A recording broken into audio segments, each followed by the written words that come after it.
అహ్మదాబాద్ లో 107 కేజీల బంగారం దొరికింది. పాల్డీలోని ఒక స్టాక్ మార్కెట్ బ్రోకర్ కు చెందిన ఫ్లాట్ లో భారీగా బంగారాన్ని స్వాధీనం చేసుకున్నారు డీఆర్ఐ ఏటీఎస్ పోలీసులు. ఫ్లాట్ లో దాచిన బంగారం చూసి అధికారులే షాక్ అయ్యారు.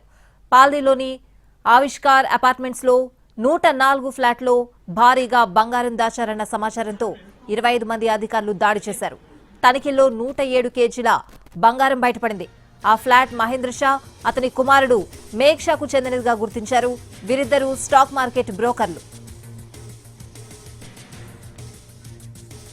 గుజరాత్ లో ఇంత భారీ స్థాయిలో బంగారం పట్టుకోవడం ఇటీవలి కాలంలో ఇదే తొలిసారి. ఫ్లాట్ లో ఈ తనిఖీలకు వెళ్లిన అధికారులు ఇక పెట్టెను కనుగొన్నారు. దాన్ని ఓపెన్ చేయగా అందులో బంగారు బిస్కెట్లు, నగలు ఉన్నాయని అవి చూసి అధికారులు ఆశ్చర్యపోయారు. ఆ బంగారం మొత్తాన్ని స్వాధీనం చేసుకున్నారు అధికారులు. స్టాక్ మార్కెట్ బ్రోకర్ ను ప్రశ్నిస్తున్నారు అధికారులు. భారీ మొత్తంలో బంగారం ఎక్కడి నుంచి వచ్చిందో తెలుసుకునే ప్రయత్నం చేస్తున్నారు. నిందితులిద్దరూ షేర్ మార్కెట్, ట్రేడింగ్, బెట్టింగ్, బంగారం స్మగ్లింగ్ చేస్తున్నారని గుర్తించారు. ఫ్లాట్ లో నోట్లను లెక్కించే 2 మిషన్లు, బంగారం తూచే విద్యుత్ త్రాసులను కూడా స్వాధీనం చేసుకున్నారు. స్వాధీనం చేసిన మొత్తం బంగారం విలువ 83 నుండి 85 కోట్ల మధ్య ఉంటుందని అంచనా. బంగారం కాకుండా 60 నుంచి 70 లక్షల నగదు కూడా స్వాధీనం చేసుకున్నారు.